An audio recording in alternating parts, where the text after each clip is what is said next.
बड़ी खबर इस वक्त आ रही है। महाराष्ट्र के रायगढ़ में 5 मंजिला इमारत गिरने की खबर है। कितना बड़ा नुकसान हुआ है आपको बता दें। फिलहाल करीब 27 लोगों के मलबे में दबे होने की आशंका जाहिर की जा रही है। पुणे के एनडीआरएफ की 2 टीमें वहां के लिए रवाना कर दी गई हैं और करीब 47 लोगों के मलबे में दबे होने की आशंका है। राहत और बचाव का काम जारी है इस बिल्डिंग हादसे में। तस्वीरें आप देख रहे हैं रायगढ़ में इस बिल्डिंग के गिरने से। आप सोचिए, लगभग बताया जा रहा है 47 लोग इस मलबे में दबे हुए हैं।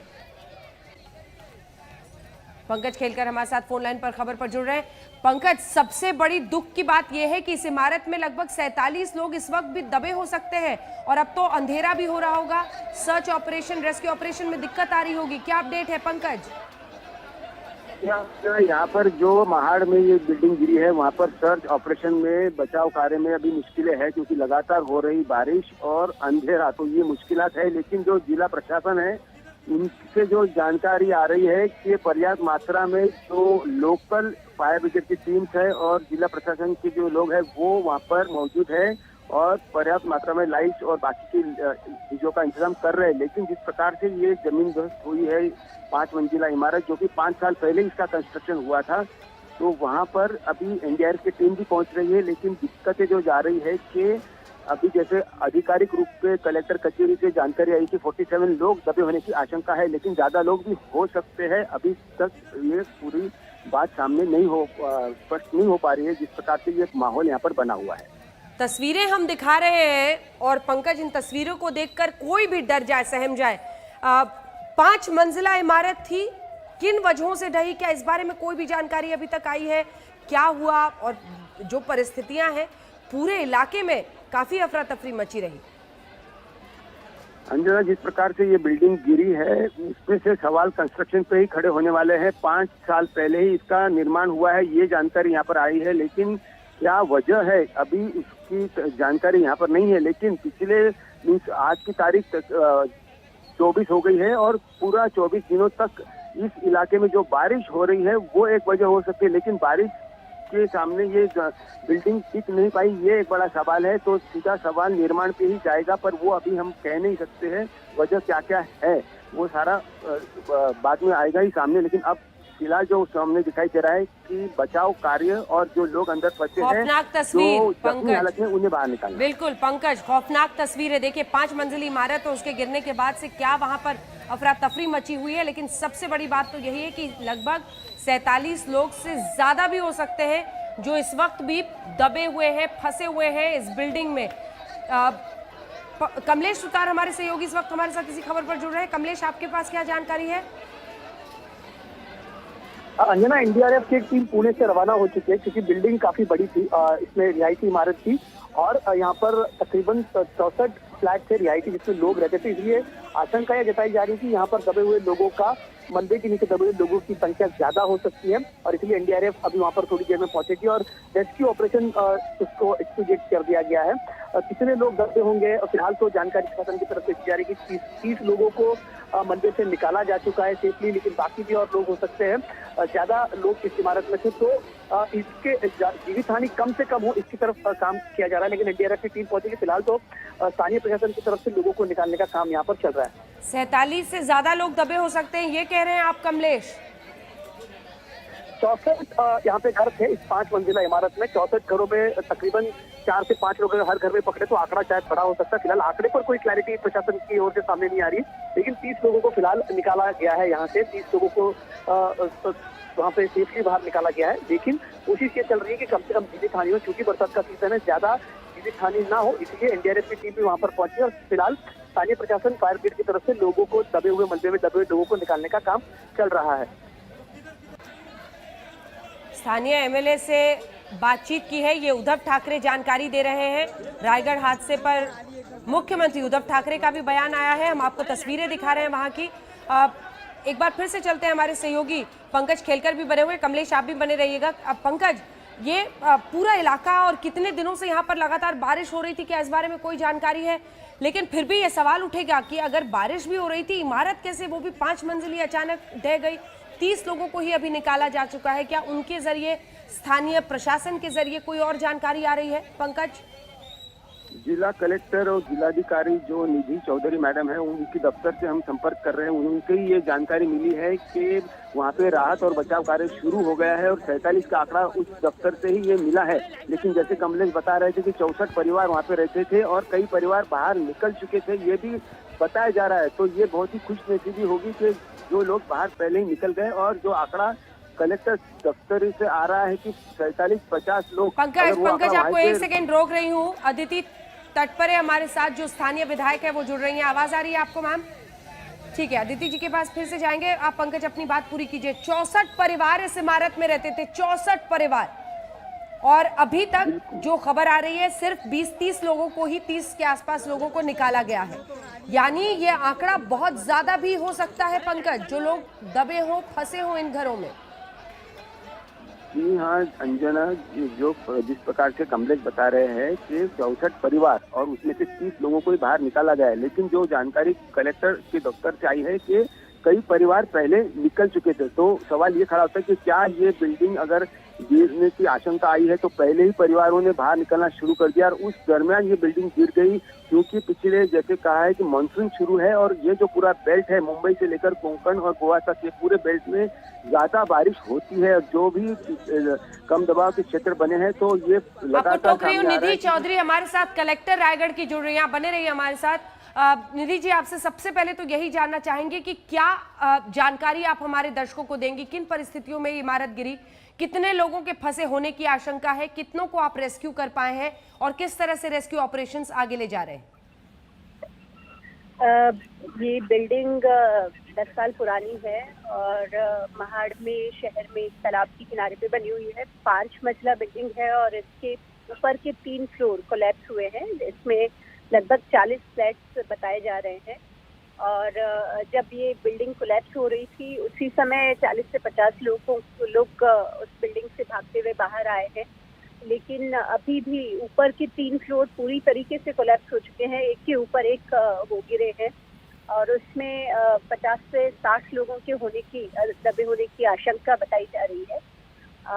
ये घटना शाम में 7 बजे के आसपास हुई है और प्रशासन के द्वारा वहाँ रिलीफ ऑपरेशन शुरू किए जा चुके हैं। अभी तक 2 लोगों को निकाला जा चुका है और उनका मेडिकल ट्रीटमेंट शुरू किया गया है।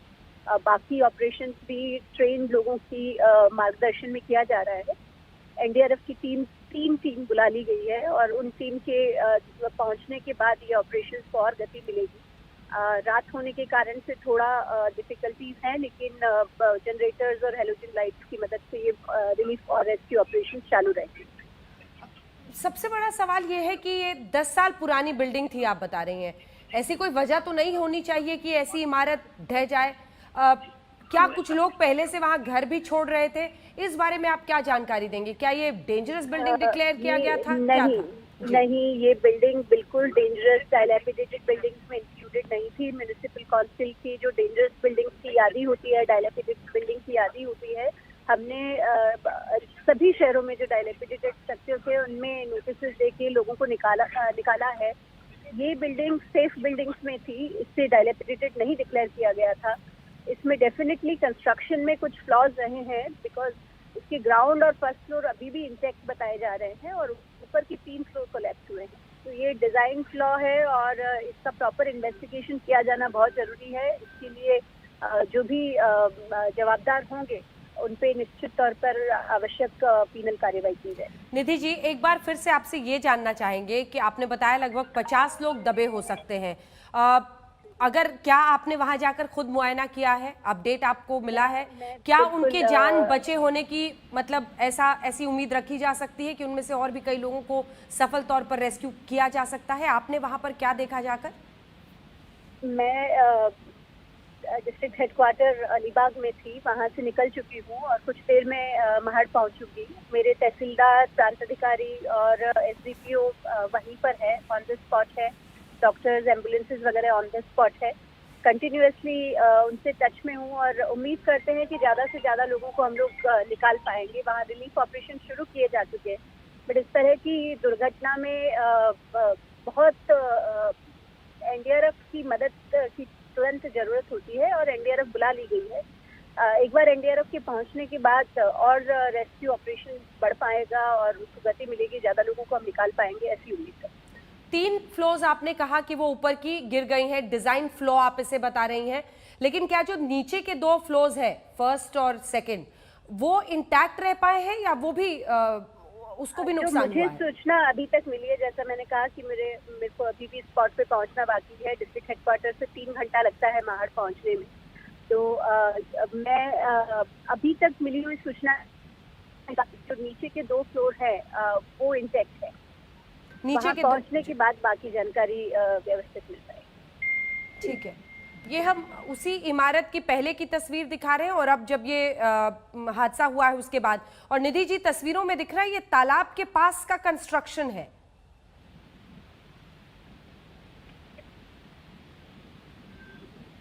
निधि जी, क्या आपको आवाज आ रही है? हाँ जी, हाँ जी। मैं ये दिखा रही हूँ, ओरिजिनल जो बिल्डिंग है उसकी भी तस्वीर हमारे पास आज तक पर आ गई है। उस इमारत में साफ दिख रहा है कि बिल्कुल तालाब से लग के ही ये इमारत बनाई गई है। इसीलिए मैंने कहा इसमें प्रॉपर इंक्वायरी करने की जरूरत है कि इसमें क्या कंस्ट्रक्शन परमिशंस या बाकी चीजों में किसी तरह के वायलेशंस हुए हैं क्या, और ये बिल्डिंग परमिशन लेके बनाई गई है, अनऑथराइज्ड है, वो सारी जानकारी वहाँ की म्युनिसिपल काउंसिल से ली जाएगी और अकॉर्डिंगली इस मामले में आगे की कार्रवाई की जाएगी। क्या स्थानीय लोगों में बहुत ज्यादा गुस्सा भी है प्रशासन के खिलाफ? आपके एसडीपीओ, तहसीलदार, आपने बताया सब वहाँ मौके पर मौजूद है, वो आपको क्या फीडबैक दे रहे हैं? ये बिल्डिंग, जैसा मैंने कहा कि ये डायलैपिडेटेड बिल्डिंग नहीं थी और इसमें निश्चित तौर पे जो जिन्होंने कंस्ट्रक्शन किया है, जिन्होंने वहाँ ये फ्लैट दिए हैं, उन सब का रोल आता है और कोई भी जो दोषी है उनको नहीं छोड़ा जाएगा इस मामले में। हम प्रशासन के नाते प्रत्येक नागरिक जो उसमें फंसा हुआ है उसको बचाने के लिए प्रयास कर रहे हैं। पूरे जिले में हमने सारा का सारा मेडिकल यंत्रणा जो है, हमारे सारे डॉक्टर्स, हॉस्पिटल्स, प्राइवेट हॉस्पिटल्स को भी अलर्ट पे रखा है। Cardiac ambulances on the spot है। ब्लड डोनेशन करने के लिए युवक लोगों को प्रत्येक ब्लड ग्रुप के लिए हमने वहाँ रखा है। ब्लड बैंक को हमने अलर्ट पे किया हुआ है। प्रशासन की तरफ से हर संभव प्रयास प्रत्येक नागरिक को बचाने के लिए किया जाएगा। जी निधि जी, लगभग कितने वहाँ पर फ्लैट्स थे, कितने फैमिलीज इन्वॉल्व होंगी, क्या इस पर कोई स्पेसिफिक जानकारी है? मंजिला बिल्डिंग थी और 40 फ्लैट उसमें होने की इंफॉर्मेशन है कि 40 फ्लैट होंगे।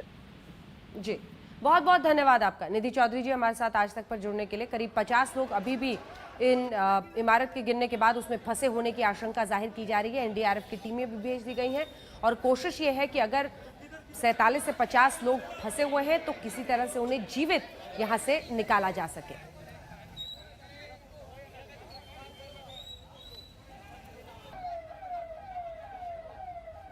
और अब रुख करते हैं सुशांत सिंह राजपूत से जुड़ी खबरों का।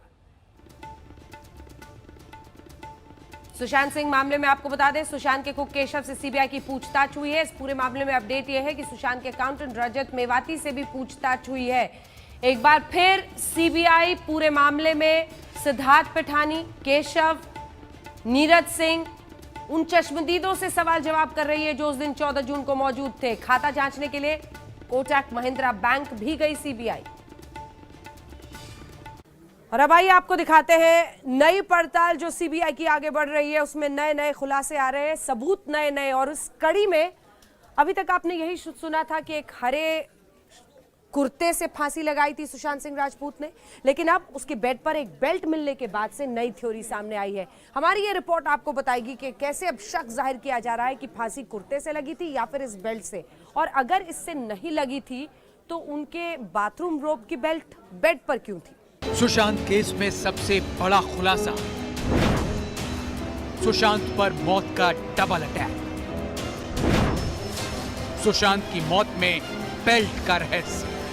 जैसे जैसे सीबीआई सुशांत सिंह राजपूत केस की जांच में आगे बढ़ रही है, वैसे वैसे सुशांत की मौत का रहस्य गहराता जा रहा है। सीबीआई सुशांत के घर की छानबीन कर चुकी है। उस कमरे का चप्पा चप्पा छान मारा जिसमें सुशांत की रहस्यमय मौत हुई। सीबीआई की जांच में एक नया एंगल सामने आ रहा है, वो ये कि 14 जून को सुशांत की लाश भले ही फंदे से लटकी हुई मिली हो, लेकिन उससे पहले भी सुशांत की मौत का एक और फंदा तैयार था। जी हां, मौत का एक और फंदा। सुशांत के कमरे में बाथरोब की बेल्ट मिली है। ये बाथरोब की बेल्ट टूटी हुई मिली है। बाथरोब उस गाउन जैसे कपड़े को कहते हैं जो लोग नहाने के बाद पहनते हैं। उसमें जो बेल्ट लगी होती है वो बाथरोब बेल्ट कहलाती है। सुशांत के कमरे में टूटी हुई बाथरोब बेल्ट मिलने का क्या मतलब है? अब सवाल ये है कि अगर सुशांत की मौत हरे रंग के कुर्ते से हुई तो फिर बेल्ट का क्या काम? तो मुंबई पुलिस की माने तो उन्होंने फॉरेंसिक जांच के लिए कुर्ते को भेजा था और उस कुर्ते पर जो निशान मिले हैं वो सुशांत के गले के हैं और सुशांत के गले पर उस कुर्ते का फाइबर मिला है। यानी मुंबई पुलिस इस बात को मानकर चल रही है कि सुशांत की मौत कुर्ते की वजह से हुई है, बेल्ट की वजह। ये सुशांत सिंह राजपूत के कमरे की तस्वीरें हैं। सुशांत की मौत के कुछ ही देर बाद की ये तस्वीरें हैं। इन तस्वीरों में दो चीजें खास हैं। पहली चीज पंखे से लटकता कटा हुआ हरे रंग का कुर्ता और दूसरी चीज ये बाथरोब बेल्ट। अब सवाल ये कि अगर सुशांत की मौत हरे कुर्ते से लटक कर हुई तो कमरे में टूटी हुई बाथरोब बेल्ट क्यों है? क्या सुशांत ने पहले बाथरोब बेल्ट से सुसाइड करने की कोशिश की?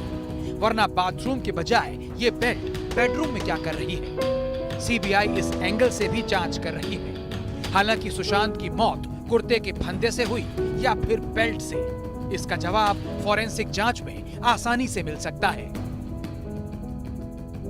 अमूमन जब किसी के गले में कोई फंदा कसा जाता है तो उस फंदे का मार्क गले पर आ जाता है और गले का निशान उस फंदे से जा चिपकता है। यानी अगर सुशांत की मौत कुर्ते के फंदे से हुई है तो न सिर्फ सुशांत के गले पर इस कुर्ते का फाइबर चिपकेगा बल्कि उस कुर्ते पर सुशांत के गले का निशान चला जाएगा। ठीक इसी तरह इस बेल्ट के साथ भी है। अगर सुशांत की मौत बेल्ट से हुई है तो इस बेल्ट पर भी निशान आएंगे और सुशांत के गले पर भी। इसका जो लिगेचर मार्क है वेरी डिस्टिंक्टली प्लेस्ड है, मतलब वो उसकी मार्जिन में कोई डिफ्यूजन नहीं, कोई इरेगुलरिटी नहीं है। ऐसा लगता है कि कोई बेल्ट या बेल्ट लाइक मटेरियल से नेक को कंस्ट्रिक्ट किया गया, दबाया गया। अब इधर हैंगिंग अगर बेल्ट से हैंग करता तब तो मुझे थोड़ा डाउट लगता है, क्योंकि अगर कपड़े वाली स्टोरी आ रही कपड़े से किया है, कपड़े में इस तरह के निशान नहीं आते यूजुअली। कपड़े में बड़ा डिफ्यूज आता है, वो कुछ में लंबाई चौड़ाई ज्यादा होती है, कहीं पे कम होती है। अब सवाल ये है कि क्या मुंबई पुलिस ने कुर्ते और बेल्ट दोनों को फॉरेंसिक जांच के लिए भेजा था? मुंबई पुलिस का कहना है कि फॉरेंसिक जांच की रिपोर्ट में बेल्ट पर नहीं बल्कि कुर्ते पर सुशांत के गले के निशान मिले हैं और सुशांत के गले पर इसी कुर्ते के फाइबर भी मिले हैं। यानी मुंबई पुलिस के हिसाब से मौत इस कुर्ते के फंदे से हुई है। लेकिन सवाल ये है कि मुंबई पुलिस पर कितना भरोसा किया जा सकता है, क्योंकि मुंबई पुलिस अगर ठीक तरह से जांच करती तो केस सीबीआई को सौंपने की नौबत ही क्यों आती? कलीना जो फॉरेंसिक लैब है वहां पे भी सीबीआई की टीम गई, वहां पे फॉरेंसिक के जो सारे सबूत हैं वो भी उसने हासिल किया। कुल मिलाकर अभी तक सीबीआई जो मुंबई में इस केस की जांच कर रही थी, सबसे पहले ये था कि इस केस से जुड़े हुए तमाम जो जरूरी लोग हैं, इंपॉर्टेंट लोग हैं, उनसे पूछताछ की जाए और ये काम लगभग पूरा हो गया है। लेकिन अब ग्राउंड तैयार है, सीबीआई के पास तमाम जो पुख्ता जानकारी वो मौजूद है।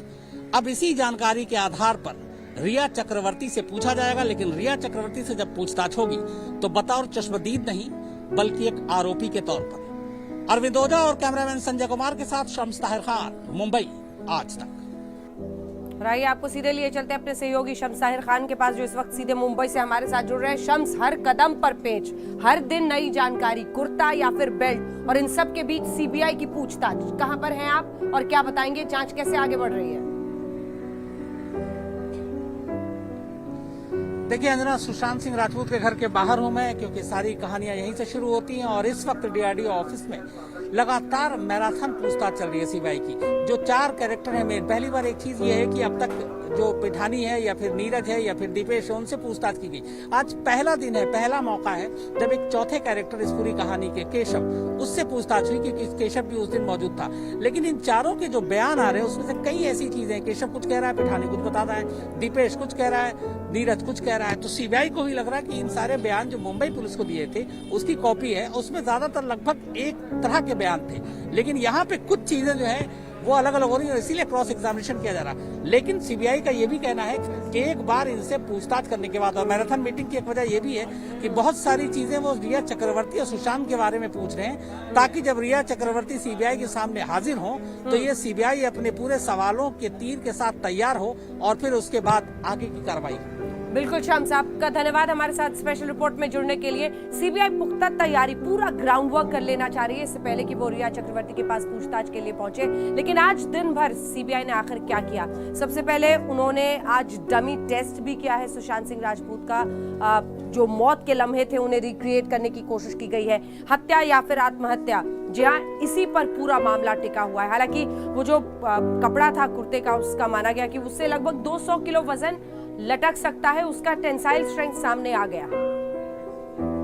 सुशांत सिंह राजपूत की मौत का रहस्य चाहे जितना भी गहरा हो, सीबीआई उसकी गुत्थियों को सुलझाने में लगी है। सीबीआई सुशांत की मौत का राज जानने के लिए हर एंगल से जांच कर रही है। सीबीआई ने शनिवार को सुशांत के बांद्रा स्थित फ्लैट पर क्राइम सीन रिक्रिएट किया था। सीबीआई ने क्राइम सीन रिक्रिएट करने के लिए एक डमी का भी इस्तेमाल किया। इस डमी टेस्ट के बाद सीबीआई को कई अहम और चौंकाने वाली जानकारियां मिली हैं, जिससे सुशांत सिंह राजपूत की मौत का शक गहराता जा रहा है। सीबीआई के सूत्रों के मुताबिक सुशांत के कमरे के भीतर का diagram forensic team, Mumbai police और सीबीआई ने बनाया था। पंखे से सुशांत के बेड के गद्दे तक की ऊंचाई 5 फीट 11 इंच है। खबरों के मुताबिक सुशांत का कद 5 फीट 10 इंच था, लेकिन सुशांत खुद कहते थे कि उनकी ऊंचाई 6 फीट थी। अब बेड से गद्दे की ऊंचाई 1 फीट 9 इंच है, गद्दे की ऊंचाई 8 इंच है। कमरे की छत से मैट्रेस की ऊंचाई 9 फीट 3 इंच है। पीओपी से लेकर फ्लोर तक की ऊंचाई 8 फीट 11 इंच है। 8 फीट 11 इंच की पोजीशन में सुशांत की बॉडी मिली थी।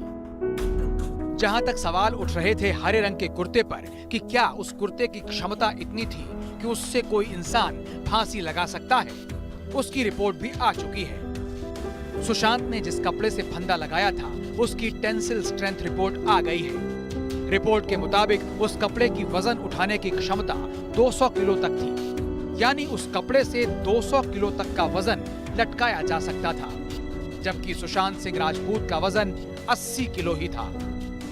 क्या सुशांत की मौत इसी हरे रंग के कुर्ते के फंदे से हुई थी? अगर हाँ, तो क्या 78 किलो के सुशांत की लाश को यह कुर्ता झेल सकता था? यही जानने के लिए ठीक इसी ब्रांड के कुर्ते के साथ सीबीआई ने डमी ट्रायल किया। डमी ट्रायल के दौरान कुर्ता नहीं फटा। दरअसल चश्मदीदों के मुताबिक कुर्ते के आस्तीन से सुशांत ने फंदा बनाया था। मुंबई पुलिस ने 5 जुलाई को ही उस कुर्ते को केमिकल और फॉरेंसिक जांच के लिए फॉरेंसिक साइंस लेबोरेटरी कलीना में भेजा था। कपड़े की टेंसिल टेस्ट की रिपोर्ट मुंबई पुलिस को 27 जुलाई को ही मिल गई थी, जिसका खुलासा अब हुआ है। रिपोर्ट में यह भी कहा गया है कि कपड़े के रेशे और सुशांत की गर्दन पर मिले रेशे एक जैसे हैं। अरविंद ओझा के साथ शम्स ताहिर खान, मुंबई आज तक। तो ये नए सवाल पूरे मामले में उठ रहे हैं और हर सवाल के साथ एक एक रिपोर्ट हमारे तमाम सहयोगी वहां मुंबई से भेज रहे हैं, जो हम आपको दिखा रहे हैं। लेकिन बड़ी खबर एक बार फिर नए सिरे से पूरे मामले का अपडेट आपको बताते हुए आगे बढ़े। रिया को समन भेजने की तैयारी में अब सीबीआई है। रिया चक्रवर्ती से अब कभी भी पूछताछ हो सकती है। सवालों की लिस्ट तैयार कर ली गई है। दोबारा क्राइम सीन भी रिक्रिएट करेगी सीबीआई, ताकि कहीं पर कोई लूप होल ना छूटे और हर सवाल किसी क्लू में अगर बन सकता है तो उसकी कोशिश में सीबीआई की टीम इस वक्त जुटी हुई। तो उन 4 चश्मदीदों से तो लगातार कई बार सीबीआई पूछताछ कर चुकी है, लेकिन अब रिया चक्रवर्ती, लिस्ट तैयार है सवालों की। पूरा ग्राउंड वर्क करने के बाद अब रिया चक्रवर्ती से पूछताछ का वक्त करीब आ रहा है। वो प्यार था या कोई फरेबी चाल जिसमें उलझकर सुशांत अपनी जिंदगी हार बैठे? इस खूबसूरत चेहरे के पीछे सुशांत को लेकर कोई गहरा राज छिपा हो सकता है। इसकी जांच सीबीआई कर रही है। सुशांत के दोस्त सिद्धार्थ पिठानी और सुशांत के स्टाफ से पूछताछ के बाद सीबीआई के रडार पर है रिया चक्रवर्ती। सुशांत सिंह राजपूत केस में सीबीआई ने जो रिपोर्ट दर्ज की है उसमें सवालों के घेरे में पहला नाम रिया का ही है। I have immense faith in God and the judiciary. I believe that I will get justice. Even though a lot of horrible things are being said about me in the electronic media, I refrain from commenting on the advice of my lawyers as the matter is sub judice. Satyam Jayate. The truth shall prevail. क्या बात हुई थी? सीधे लिए चलते हैं आपको मुंबई, जहां से अरविंद ओझा हमारे सहयोगी इस वक्त जुड़ रहे हैं। और अरविंद, आप सुशांत के घर के ही बाहर मौजूद हैं और इसी घर में 14 जून को क्या हुआ था इसका पता लगाने में सीबीआई के अधिकारी दिन भर जुटे रहे। आज चश्मदीदों से भी बात हुई है, क्या कुछ बड़ी बातें निकलकर सामने आई हैं और रिया से कब पूछताछ होगी? देखिए, मैं बताऊं कि रिया से पूछताछ के लिए ऐसा लग रहा है कि पहले ये जमीन तैयार की गई है और सबसे पहले जो मौका वारदात पे लोग थे उनसे पूछताछ की गई थी, लेकिन कुछ बयानों में विरोधाभास आया था, जिसके बाद फिर दोबारा पूछताछ हुई। और मैं आपको दिखाना चाहूंगा, दरअसल ये जो बंगला है इस वक्त, ये पूरे देश की नजर इस बंगले पर है, क्योंकि इसी बंगले में जो फ्लैट नंबर 601 है अंजना, अब वहां पर सुशांत की जो बॉडी है, ऐसा बताया जा रहा है कि वो फंदे से लटकी मिली थी। हालांकि वो आखिरी तस्वीर फंदे से लटकी हुई नहीं मिली थी। शायद यही वजह है कि ये तफ्तीश पहले मुंबई पुलिस ने की, उसके बाद सीबीआई ने की। रिया से अब आगे की पूछताछ होगी। हमारे सहयोगी मुनीष पांडे हैं जो लगातार सीबीआई पर नजर गड़ाए हुए हैं। मुनीष, रिया से आखिर पूछताछ कब होगी? क्योंकि ऐसा कयास लगाया था कि आज पूछताछ होगी। क्या कोई जमीन तैयार हो रही है? क्या जो आज पूछताछ हुई है 9 घंटे तक पूछताछ हुई है, तो रिया से अब क्या पूछताछ होगी, कब होगी? देखिए अरविंद, सबके मन में एक ही सवाल है कि रिया से पूछताछ कब होनी है। सीबीआई का पहले प्लान था कि सोमवार को उनसे पूछताछ कर ली जाएगी, लेकिन सीबीआई का ऐसा कहना है कि अगर वो पहले चले गए रिया से पूछताछ कर दें और उनसे कोई सवाल पूछेंगे, वो सीधा बोल देंगे कि मैं तो बेकसूर हूँ, मैंने कुछ गलत नहीं किया। इसीलिए पहले सीबीआई ये चाहती है कि घर में जितने भी लोग मौजूद थे उनसे सवाल जवाब किए जाएं और रिया को लेकर वो जवाब जो देंगे उसको लेकर सवाल किया जाएगा। और वो सवाल की जब फहरिस्त तैयार हो जाएगी तो फिर रिया चक्रवर्ती सवाल करेंगे। अगर वो गलत बोलती हैं तो वो उस बयान को दिखाया जाएगा और फिर बोला जाएगा कि भाई आप तो गलत बोल रहे हैं, इसने ये बोला हुआ है। जी अंजना, तो सुना आपने मुनीष को कि बाकायदा ये बता रहे हैं कि जमीन तैयार की गई है ताकि रिया किसी भी सवाल से सीबीआई के न बच पाए। अंजना, ये स्ट्रैटेजी तो साफ दिख रही है कि पहले ग्राउंड वर्क कर रहे हैं, तमाम लोगों से बातचीत और उसके बाद ही रिया चक्रवर्ती से पूछताछ, ताकि वो कुछ भी झूठ बोलकर या फिर अपनी बात सिर्फ कहकर नहीं निकले, सीबीआई के अधिकारियों को भी पूरी जानकारी हो। बहरहाल, अब आइए आपको दिखाते हैं अपनी इस रिपोर्ट के जरिए कि सीबीआई कैसे मौत मिस्ट्री सुलझाने के काफी करीब पहुंच रही है। आज हॉस्पिटल भी गई थी सीबीआई की टीम। सुशांत की मौत की मिस्ट्री के बेहद करीब सीबीआई का सुपरफास्ट एक्शन जारी है। अब तक सीबीआई को कौन कौन से मिले सबूत, सुशांत की मौत का शक किसकी तरफ जा रहा है,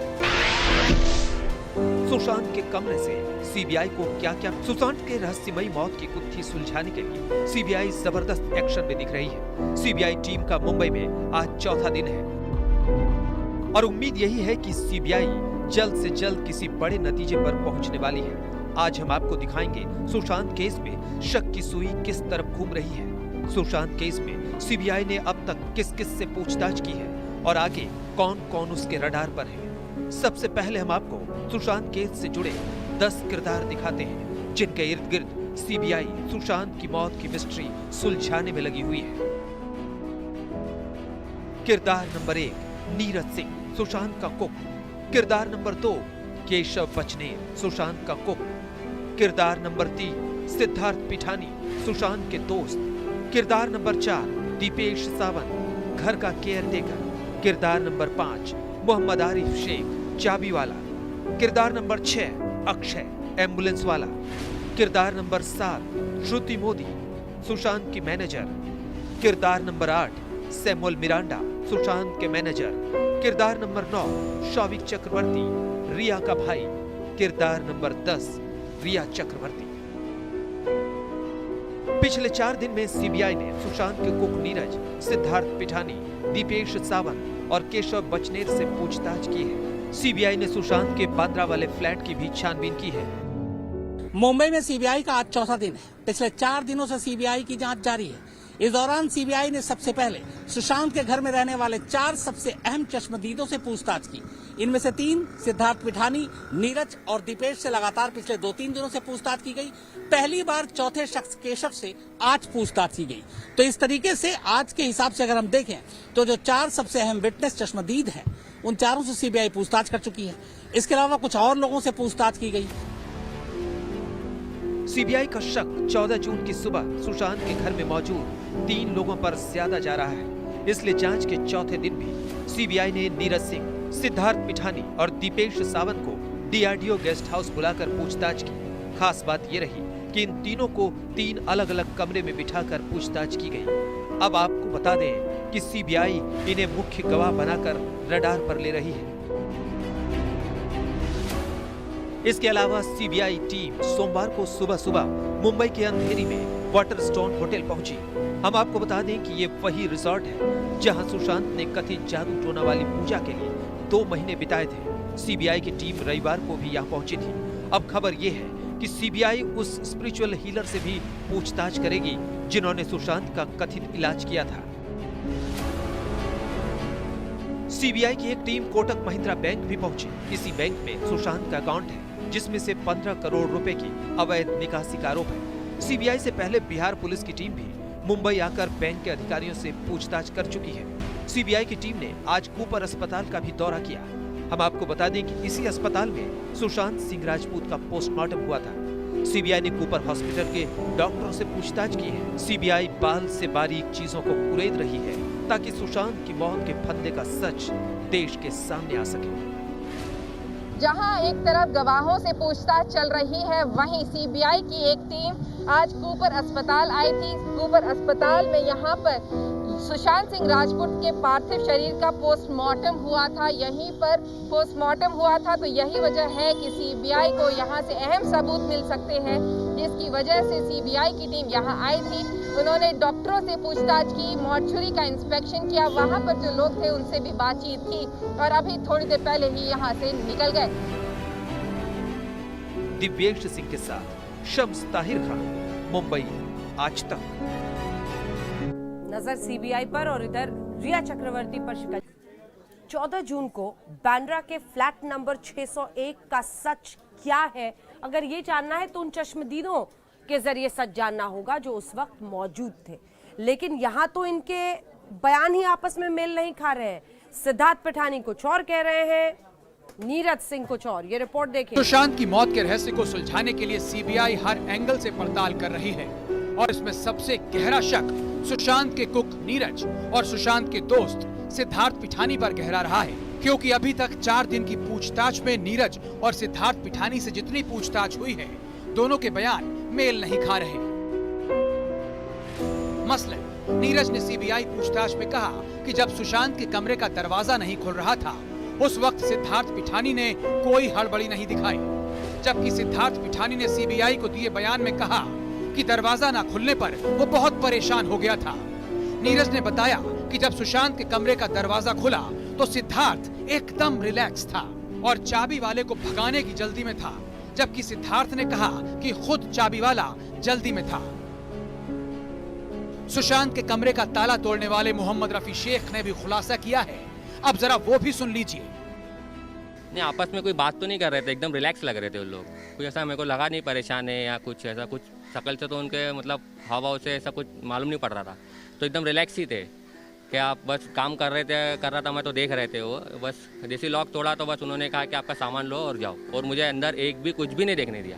इसी के साथ स्पेशल रिपोर्ट में न्यूज रूम से इतना ही। देश दुनिया की बाकी खबरों के लिए आप देखते रहिए आज तक। नमस्कार, मैं हूं अंजना ओम कश्यप। हमें उम्मीद है ये वीडियो आपको पसंद आया होगा। लेटेस्ट खबरों के लिए यूं ही देखते रहिए आज तक, और इस वीडियो के पसंद आने पर लाइक, शेयर एंड सब्सक्राइब करना ना भूलें।